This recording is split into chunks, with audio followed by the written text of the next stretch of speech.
Muito bom dia, sejam bem-vindos a mais uma aula aqui da nossa mentoria com um cenário novo. Para quem me acompanha nas redes sociais, pelo Instagram, @Diário da Rafa, eu acabei de mudar, gente. Me mudei tem 2 dias, estou morando num apartamento agora, saí da casa na roça.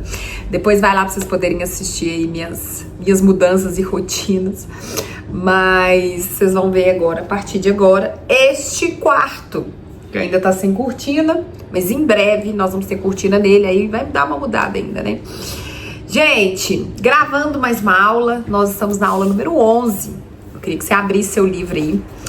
Queria que você deixasse um comentário pra mim, falando como que foi esses primeiros 10 dias. O que Deus falou fortemente ao seu coração. Eu queria saber, hoje é dia 10 de dezembro de 2025. Nós estamos exatamente a 15 dias do Natal. Estamos exatamente a 20 dias do Ano Novo. Como que tá essa mudança aí? Vocês já conseguem perceber que em 20 dias nós vamos virar a chave pro próximo ano? Você já consegue ver coisas que você já tá recalculando, pensamentos novos que talvez você nunca pensou, né? A maneira de enxergar a vida. Nossa última aula foi sobre perdão. Não tem como, gente, a gente querer virar pro ano de 2026 levando amargura, levando ressentimentos. Nós precisamos, né, perdoar. Então, eu acho que a aula de ontem foi uma das mais fortes, porque, pensa, você pode morrer a qualquer momento, a pessoa pode morrer a qualquer momento, e quando a gente tem relacionamentos truncados, né, às vezes é uma palavra que falou, alguma coisa que aconteceu, e, enfim, libera isso no seu coração, né, em nome de Jesus, que esses 30 dias para uma vida sem arrependimento possa gerar em você a maturidade. Pessoas maduras não se ofendem facilmente. Eu sempre falo isso porque eu aprendi as duras penas, né? Pessoas maduras não se ofendem facilmente. Eu falei, hoje minha oração todo dia, Jesus, amadurece a Rafa, amadurece minha mente, amadurece meu coração. Eu não quero ser uma pessoa ressentida, eu não quero tudo levar a ferro e fogo, porque a gente acaba vivendo de uma forma pesada, né? E eu quero uma vida leve. Então, dia 11, o nosso tema de hoje é o Everest, que eu conheço só o Monte Everest, que é as montanhas lá, né? Escalando os obstáculos para chegar à unidade. O que será que esse livro vai falar com a gente hoje, hein? Everest? Pico de uma montanha? Alguém aqui já escalou montanha? Misericórdia. Misericórdia, gente. Eu morro de medo de altura. Não gosto de altura, não. Oswaldo Chambers disse assim: precisamos orar com os olhos em Deus e não nas dificuldades. Quem concorda, levanta a mão. Devemos orar com os olhos em Deus. Porque se você for orar pensando nas dificuldades, a oração vai ser assim: Deus, não tem jeito, Senhor, é impossível, meu Deus, como que eu vou fazer? E aí você chora. Se você orar a Deus pensando nas dificuldades, a sua oração vai ser só súplica, choro e muitas lágrimas.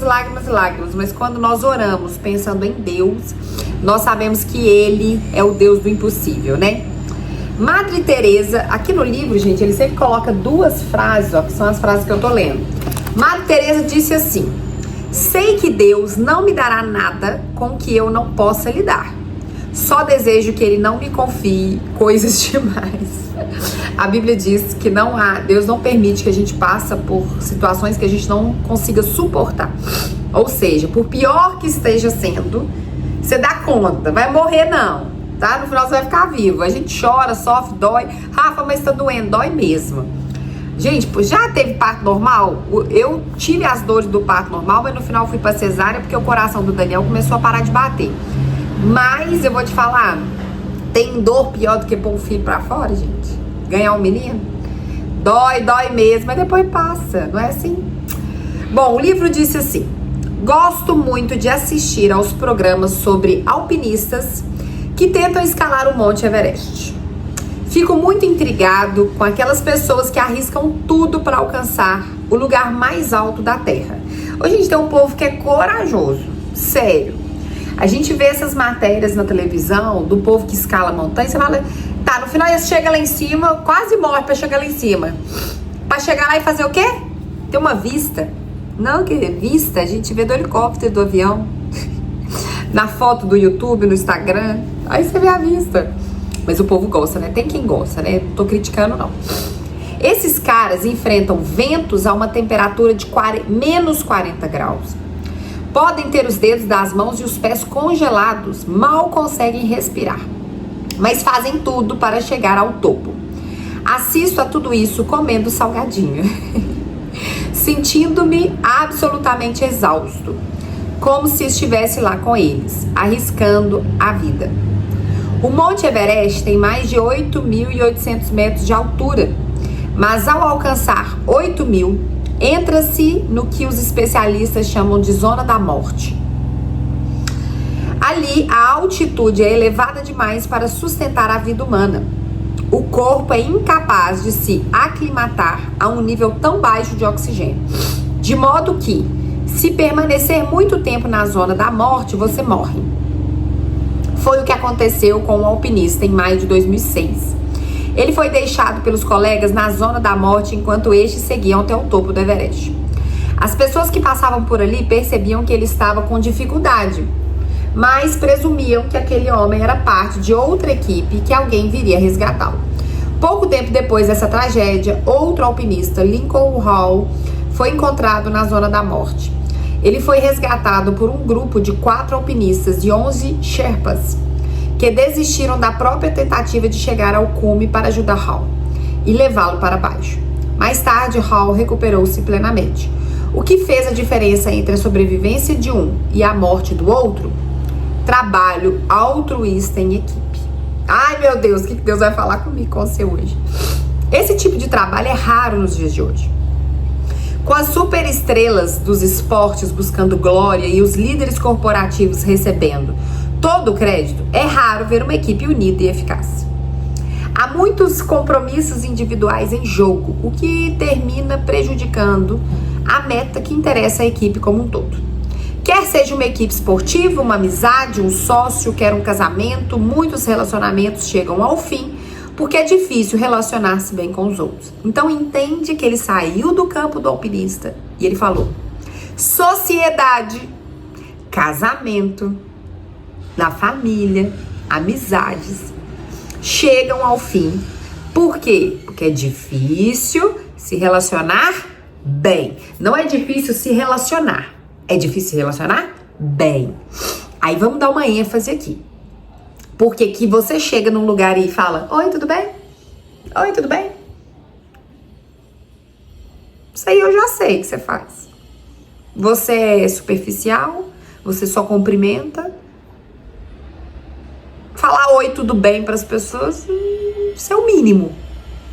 Então, Rafa, mas eu cumprimento as pessoas. Uai, mas eu não tenho nada contra essa pessoa. Nós estamos falando que é difícil se relacionar bem, ter um bom relacionamento, ter diálogo, bater um papo, ter uma conversa saudável. Difícil é se relacionar bem. Porque, por exemplo, 2 sócios, quando estão em pé de guerra dentro de uma empresa, eles se cumprimentam, eles dão bom dia, bom dia, bom dia, tchau, tchau. Se relaciona da maneira deles. Um tá de cara virada pro outro. Cumprimenta, dá bom dia por respeito, porque é sócio. Mas tem um bom relacionamento? Claro que não. Então, o difícil não é dar bom dia. O difícil é ter um diálogo, uma conversa, sentar para almoçar junto, né? Por que é difícil relacionar bem com os outros? Cada um tem compromissos e motivações próprias que impedem a comunicação clara e uma aproximação a outras pessoas. Então, num casamento, quando marido e esposa estão brigados e só dão bom dia, só troca meia dúzia de palavras ou só fala sobre os filhos, por que eles têm dificuldade de se relacionar bem? Porque eles têm compromissos individuais e eles, principalmente, eles têm motivações. Se você conversa com a esposa, ela vai te dar um monte de fala. Se você conversa com o marido, ele vai te dar um monte de fala. Cada um vai ter o seu lado da história, cada um vai ter o seu querer. Ah, mas eu queria que ele fosse mais carinhoso. Eu queria que ela fosse mais respeitosa. Rafa, eu só queria que ela me respeitasse na frente das pessoas. Que ela faça falta de educação comigo, ela me humilha, ela me envergonha. Não, eu só queria que ele fizesse um carinho sem segundas intenções. Eu escuto muito isso dos casais, né? As motivações de cada um impedem de ter um bom relacionamento. Impedem de ter uma comunicação clara. Porque é cada um defendendo seus interesses, né? Se tivéssemos nossos dias contados para deixar esta terra, procuraríamos meios de construir pontes, vocês não acham? De promover cura e desfrutar nossos relacionamentos mais importantes. Ninguém deseja partir deixando assuntos pendentes para trás. Quem que sabe que vai morrer sexta-feira não corre para resolver tudo que tem que resolver, gente? É porque a gente acha que a gente é eterno, né? A gente não pensa na morte, a gente não acha que vai morrer, a gente quer ser pego de surpresa. E aí deixa pra amanhã a conversa que tem que ter hoje, deixa pra amanhã a desculpa que tem que pedir, né? Ninguém deseja partir deixando assuntos pendentes pra trás. Queremos deixar nossos entes queridos somente depois de atingir o auge do nosso relacionamento, o que só é possível se tivermos coragem pra amar. Você tem coragem pra amar? Como se não houvesse amanhã? Como que ama como se não houvesse amanhã? Intensamente, com dedicação, com compromisso, com a motivação certa. Vale a pena refletir. Pergunta: qual é o seu nível de satisfação em seus relacionamentos mais importantes nesse exato momento? Primeiro você vai analisar quais são seus relacionamentos mais importantes. Você é casado? Você é solteiro? Você tem família? Você tem pai e mãe? Não tem? Você tem filho? Não tem?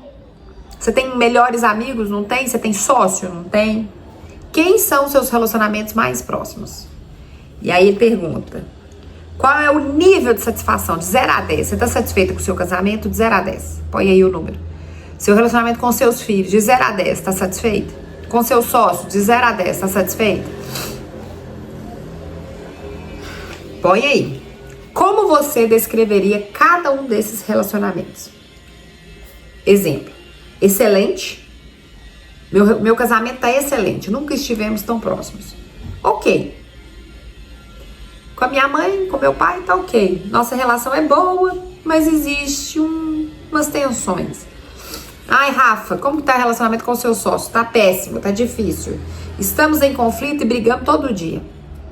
Ou péssimo, não vai dar certo. Quero divórcio. O que impede de caminhar e chegar ao ponto onde deseja estar em cada um desses relacionamentos?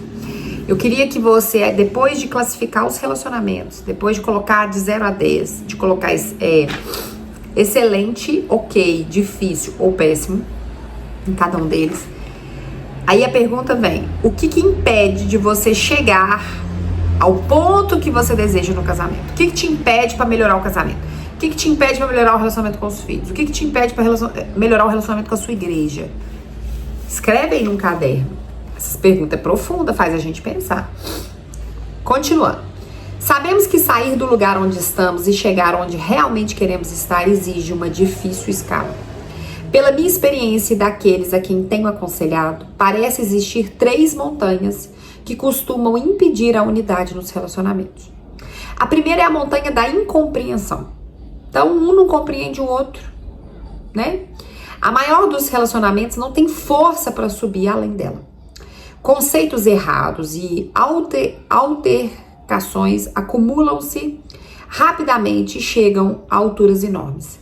No início, tudo parece positivo num relacionamento. Gente, tem uns casal que chega querendo divorciar para conversar comigo e com o Pedro. Aí eu falo: como que era no namoro? Não, no namoro era ótimo. No namoro a gente conversava, no namoro a gente beijava, no namoro a gente passeava. No início tudo é positivo, né? E sociedade? Gente, sociedade é um negócio assim, ó. Você entra com dinheiro e eu entro com serviço. Passa 6 meses, aquele que entrou com a mão de obra começa a reclamar que quem entrou com dinheiro não aparece para trabalhar. Mas você lembrou que ele vai entrar com o dinheiro e você que vai trabalhar? Parece que o povo esquece. Aí vira uma insatisfação. Só eu que trabalho, só eu que faço. Ele nem aqui vem, ele não aparece. Aí a sociedade vai de mal a pior. Por quê? Porque um lado se sente exausto, porque o outro... Mas não foi um acordo? Antes de fazer a sociedade, tudo é positivo. Não, vai dar super certo. Você é confeiteira. Rafa, meu tio vai investir em mim, vai montar uma loja de doce pra mim. Eu já ouvi essa história. Meu tio vai montar uma confeitaria, ele vai entrar com dinheiro e eu vou trabalhar. Só que esquece que a sociedade é meio a meio. Ele pôs o dinheiro e você vai pôr a mão de obra. Só que quem põe a mão de obra não acha justo. Só ele trabalhar e ter que dividir metade com quem nem aparece na empresa. Então no início tudo é positivo, no início tudo vai dar certo. O casamento vai dar certo, ter filho vai dar certo. Eu fico vendo as mulheres grávidas do primeiro filho. Não, mas no começo tudo é positivo. Elas acham assim, ó, fazer enxoval, montar o quartinho, aí o bebê nasce. Na hora que o bebê nasce, a primeira semana, o peito começa a sair sangue, dói pra dar mamar, você não dorme. Eu não consigo lavar o cabelo, eu não consigo tomar banho, eu perdi a minha vida. Mas no início da gravidez foi chá revelação, chá meses, chá fralda, chá que dia que nasce. Tudo é positivo no começo, mas depois não é assim? No início tudo parece positivo no relacionamento. Vocês estão subindo juntos por uma trilha tranquila, bem perto um do outro. E então, tum! Depara com uma enorme pedra de incompreensão que parece tirar os dois do rumo. Essa situação pode transformar-se facilmente na zona da morte para a unidade no relacionamento. No casamento, bastam apenas alguns meses. Às vezes apenas poucas semanas. Eu conheço um casal que foi pra lua de mel. Quando eles chegou da lua de mel, eles falaram pra mim que na hora que eles colocaram o pé na porta do apartamento, eles já agarrou de briga e chegou o divórcio. Muito triste isso, mas eles se divorciaram. Acho que eles ficaram 3 anos casados e divorciou. É o momento em que você emerge do estágio da lua de mel e percebe que não se casou com uma pessoa perfeita. Ou sua fonte de conflito pode estar numa sociedade comercial, em que vocês precisam compartilhar a mesma visão corporativa na empresa. Mas depois do surgimento de um conflito, percebem que não pensam do mesmo jeito. Ele quer fazer de um jeito, o outro quer fazer de outro. Em vez de se apegar ao ideal, ou seja, que seu cônjuge, seu amigo ou seu sócio é a pessoa certa e que você sempre se entenderia. Você deve entender que as divergências de opinião são naturais e inevitáveis em todo relacionamento. Gente, a gente não vai pensar igual, a gente não faz igual e nós não somos iguais. As pessoas são diferentes. Eu sou de um jeito, o Pedro, meu marido, é de outro, o Daniel é de outro, o Leonardo é de outro. Aqui em casa eu sou colérica, temperamento. O Pedro é fleumático, o Daniel é melancólico e o Leonardo é sanguíneo. Cada um é de um temperamento. Todo mundo é diferente. Nós já sabemos que vamos ter opiniões diferentes? Certamente. Sabemos que vamos ter ideias, pensamentos e fazer coisas diferentes? Certamente. Um filho é igual ao outro? De jeito nenhum. Eu e meu marido somos iguais? De forma alguma. Não podemos ler a mente das pessoas, por mais que elas sejam parecidas com a gente. Somos humanos, portanto, os problemas de comunicação e de interpretação são inevitáveis. Não tem como evitar isso. Outra montanha que devemos escalar nos relacionamentos é a atitude do eu primeiro. É típico da natureza humana dizer, vou satisfazer as suas necessidades depois que você satisfazer as minhas. Então as mulheres falam muito assim pra mim, Rafa, se ele me tratar melhor, aí eu vou namorar com ele. Você tá doida? Não vou nem fazer comida pra ele, porque olha o que ele fez comigo. Ah, não vai me ajudar com as crianças, não? Também não faço janta, vou deitar no sofá e vou ficar igual ele. A gente tá sempre condicionando que aquilo que eu faço pro outro depende do que ele faz pra mim primeiro. Então elas dizem, ele é um péssimo marido, eu tenho que ser esposa, eu tenho que ser submissa ao meu marido, esse homem grosso, mal educado, ruim. A gente sempre condiciona que se o outro fizer, eu faço também. E na sociedade? Só chego na hora que ele chegar. Eu vou chegar às 7 horas da manhã para ele chegar às 10? Vou chegar às 10 também. Eu só chego cedo se você chegar também. Eu só vou fazer se você fizer primeiro. Então isso aqui é uma verdade. Isso acontecia quando meus filhos disputavam o banco da frente no carro. Ou quando quero ficar com o controle remoto da televisão. Todo mundo quer saber aquilo que deseja sem pensar nas necessidades dos outros. A atitude do eu primeiro leva as outras pessoas à zona da morte. Enquanto nós, egoisticamente, tentamos chegar ao cume. Tá todo mundo querendo vencer na vida, mas um tentando passar na frente do outro. É claro que essa atitude cria um conflito comum e constante. Precisamos aprender a ceder e descobrir soluções criativas que satisfaçam as necessidades de ambas as partes. Se realmente amamos alguém, será mais fácil mudar nossa agenda. Não nos tornando mártires, mas tendo um diálogo aberto sobre o que está em jogo, sobre como as pessoas se sentem, como pode mudar. A terceira e última montanha dessa cordilheira rochosa é a mais mortal, a montanha dos erros. Assim como temos incompreensões e o desejo de nos colocar em primeiro lugar, temos falhas e fazemos coisas erradas. Muitos relacionamentos são abandonados para sempre na montanha dos erros. Já fomos feridos pelas ações ou palavras de outras pessoas. Quando se é ferido num relacionamento, é fácil se preservar e se recusar a ir além da trilha, porque a montanha é muito íngreme. Você quer proteger seu coração para não se decepcionar de novo. Então, quando tem uma traição, quando tem uma mentira, você acaba se fechando, né? Você fica introspectivo. Você já não é mais aquela pessoa que se doava, que fazia tudo, né? Por quê? Você se recusa a ir além da trilha porque a montanha é muito íngreme. Você quer proteger seu coração para não se decepcionar de novo. E o medo de acontecer e você sofrer. Mas essa atitude só vai levar você para baixo por outro caminho. Você não vai subir a montanha. Você vai cair. De volta às montanhas do eu primeiro. E assim, em pouco tempo, o distanciamento será tão grande que o relacionamento vai acabar. Vai ficando distante, distante, distante. Daqui a pouco tem nem casamento mais, não tem amizade mais. Essas 3 montanhas emolduram a paisagem de todo relacionamento. Podemos ficar assustados com a subida, achando o desafio intransponível e acaba desistindo. Amizade acontece muito isso aqui, né, gente? Porque um casamento, quando você tem filho, você tem muita coisa envolvida, você ainda vai lutando, mas relacionamento de amizade não. A amizade criou um distanciamento, não conversa tanto mais e acaba no assim, ó. Você fala, só eu que procuro, só eu que mando mensagem. Aí a montanha do eu primeiro. Se ela não me ligar, eu também não ligo. Se não me chamar, eu também não chamo. Não me chamou para ir no aniversário dela, eu vou convidar para vir no meu. Tá vendo como que é a montanha do eu primeiro? Podemos ficar assustados com a subida, achando o desafio intransponível e acabamos desistindo. Nenhum de nós quer realmente desistir. E se tivéssemos apenas um mês para viver, isso estaria mais claro do que nunca. Para realmente amarmos as pessoas que fazem parte da nossa vida, precisamos superar esses picos relacionais. Aprender a superar os erros e olhar além dos nossos próprios interesses. Precisamos desenvolver a disposição e a habilidade de nos entregarmos àqueles a quem amamos, motivando-os a permanecer na trilha conosco e fortalecendo-os para que preservem mesmo quando não estiverem mais com eles. Não é fácil. Os relacionamentos não são para medrosos. Eu falo que não é todo mundo que nasceu para casar. Não é todo mundo que nasceu para ter empresa e ter sociedade. Não é todo mundo que dá conta de ter amigo. Lidar com gente vai exigir muito de nós. Eles exigem ajuda sobrenatural. O poder de Deus para amar. Mas o suprimento é ilimitado e o preço dos seus recursos nunca sobe. Na verdade, são gratuitos. Vale a pena refletir. Pergunta: qual dessas 3 montanhas? Incompreensão, eu primeiro ou erros. Lembra que são 3?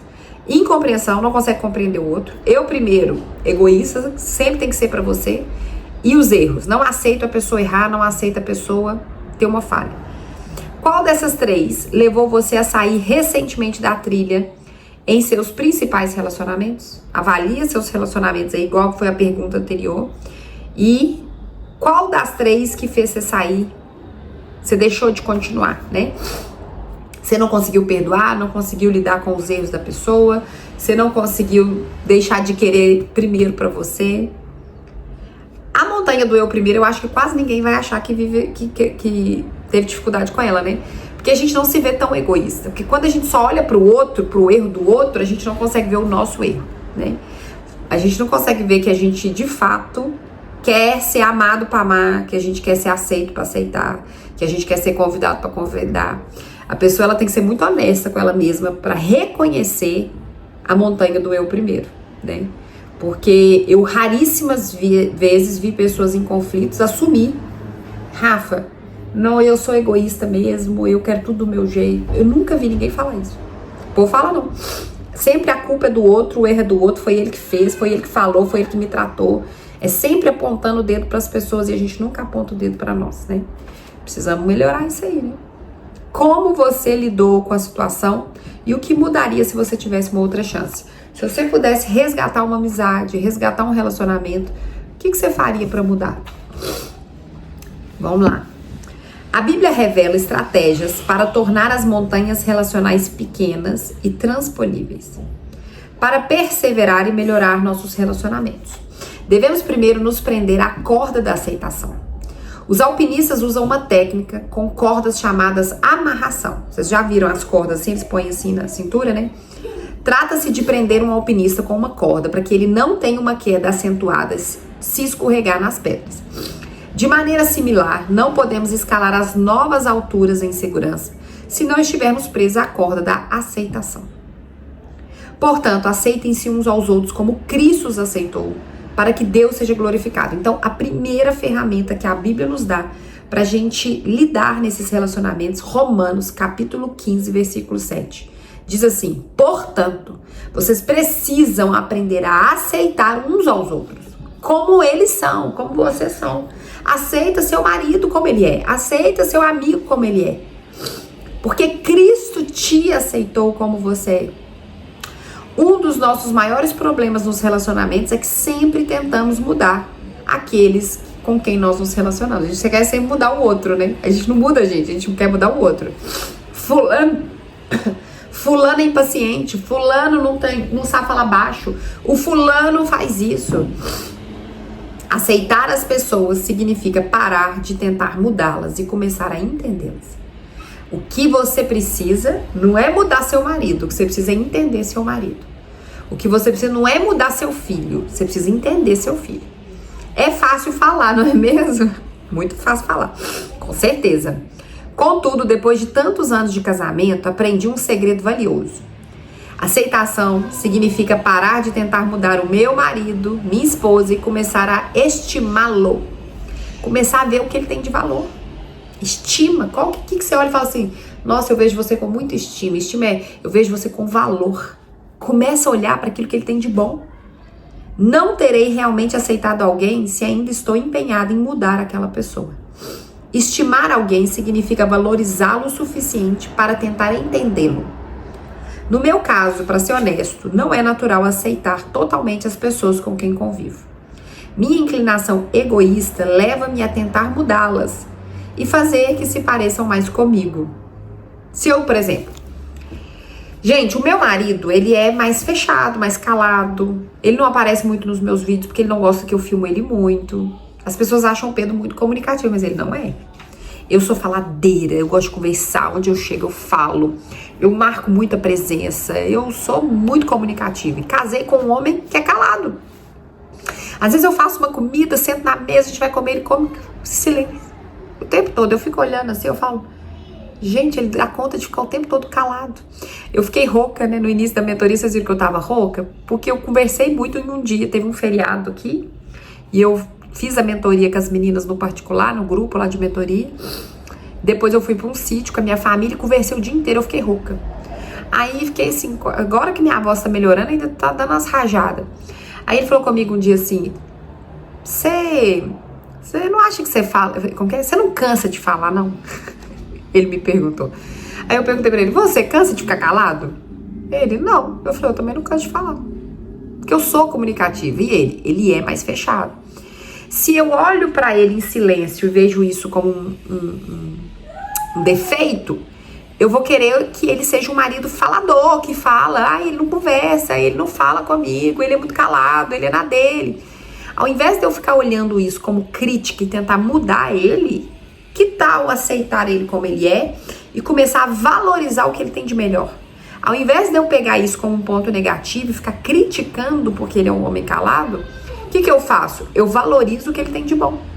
Ele é manso, ele é calmo, ele é pacificador, ele não entra em confusão, ele me faz ter mais calmaria na minha vida.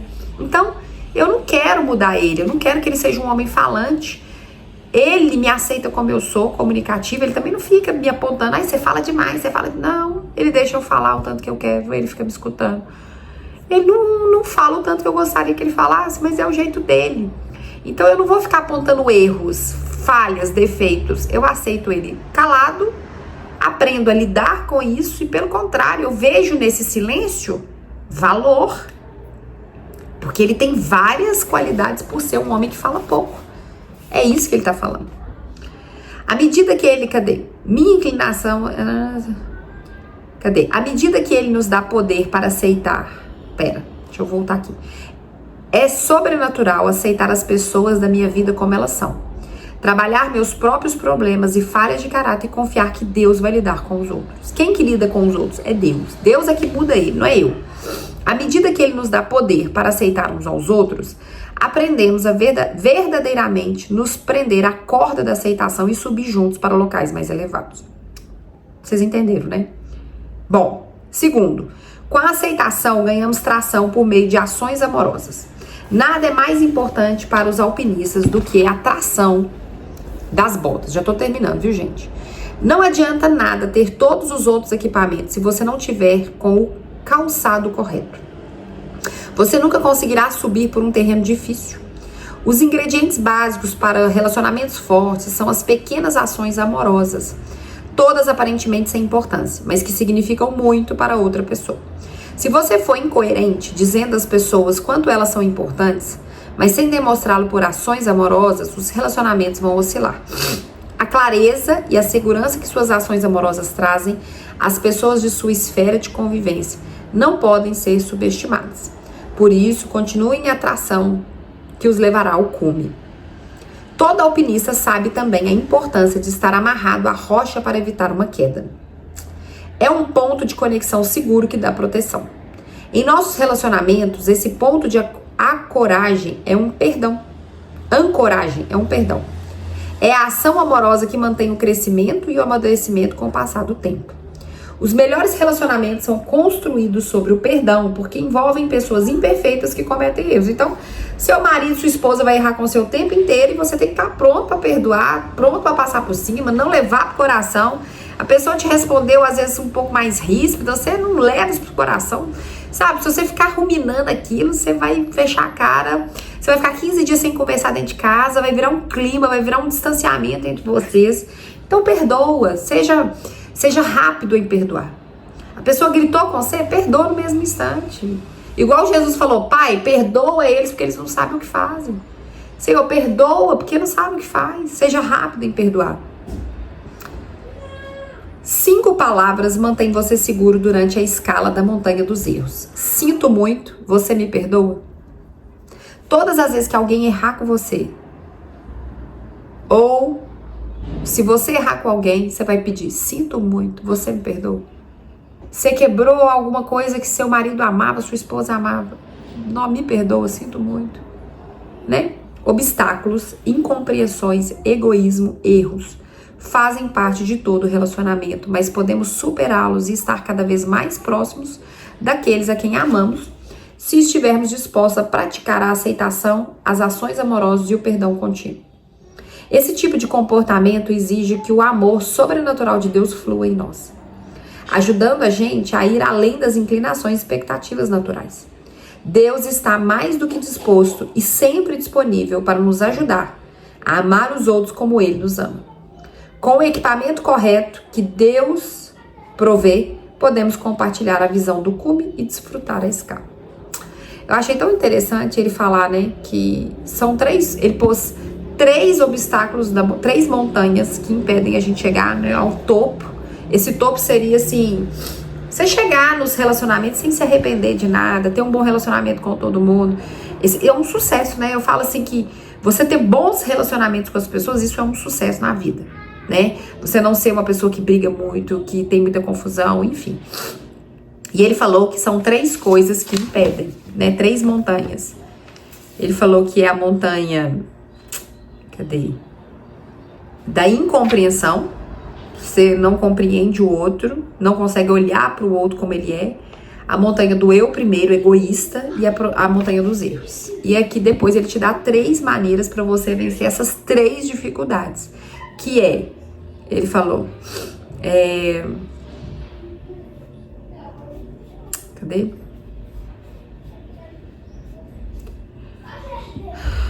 Daqueles...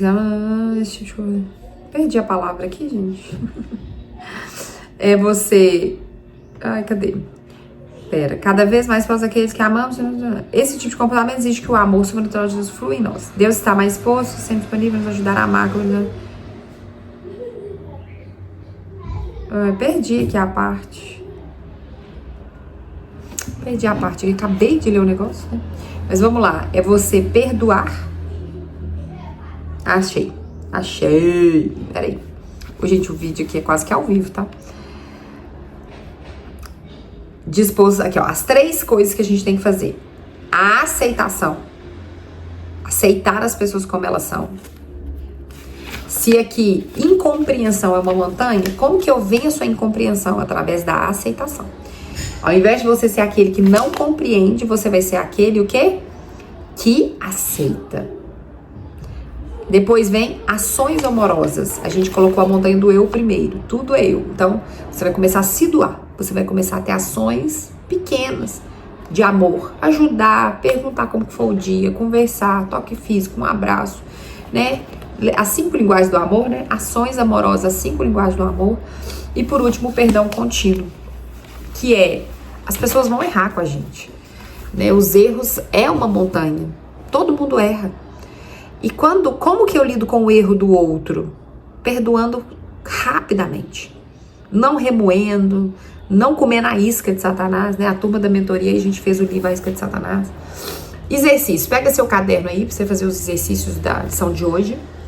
Primeiro exercício. Faça um diagnóstico e anote o que você acha que cada relacionamento importante da sua vida precisa ter para ser mais saudável. Então escreve aí. O que você acha que os seus relacionamentos precisam para ser mais saudável? É mais comunicação? É mais apoio? É mais perdão? Pode ser algo simples, como passar mais tempo junto, discutir uma questão importante ainda não abordada, ou enviar uma carta ou uma mensagem dizendo que você está pensando naquela pessoa. Segundo exercício. Como você expressa seu compromisso com aqueles a quem você ama? Como que você faz? Como que você demonstra? Ah, Rafa, eu gosto de servir. Eu gosto de fazer uma comida, eu gosto de ajudar, eu gosto de servir. Eu gosto de falar, eu gosto de mandar mensagem. As 5 linguagens do amor, né, gente? Sua tendência é dizer mais do que mostrar ou mostrar mais do que dizer? Tem gente que fala mais com palavras, tem gente que fala mais com atitudes. Os psicólogos dizem que costumamos favorecer um método em detrimento do outro. Dizemos o que sentimos, mas talvez não demonstramos muito. Você fala, mas não tem atitude. Ou demonstramos, mas não falamos, né? Determine qual estilo você mais adota e pratique o outro ainda hoje com a pessoa com quem você ama. Então, por exemplo, se você perceber que você faz muito e fala pouco, você vai fazer o contrário. Você vai começar a falar mais. Porque talvez você, de fato, você cuida da casa, você limpa, você cuida dos meninos, você tem comida, mas você não fala que ama, você não é carinhoso nas palavras, você não faz um elogio. Você não gasta tempo conversando. Agora, talvez você só dá a palavra e não tem atitude nenhuma. Aí é incoerente, porque a boca fala uma coisa, mas as atitudes mostram outra. Então, preste atenção nisso. E terceiro, dedique hoje um tempo em oração por todas as pessoas que você considera essencial na sua vida. Peça que Deus lhe revele como pode melhorar seus relacionamentos com essas pessoas tão importantes. Então, por último, você vai orar. Você vai colocar diante de Deus todas as pessoas que são importantes para você e você vai orar por elas, sabe? Ora, abençoa a vida delas, pede a Deus para que esses relacionamentos sejam saudáveis. Ore pelo seu casamento, ore pelos seus filhos, ore pela sua empresa, né? Consagre a Deus a vida de cada um. Amém? Que Deus abençoe sua vida, que essa aula possa ter falado fortemente ao seu coração. Amém? Beijo, até a próxima aula. Fui!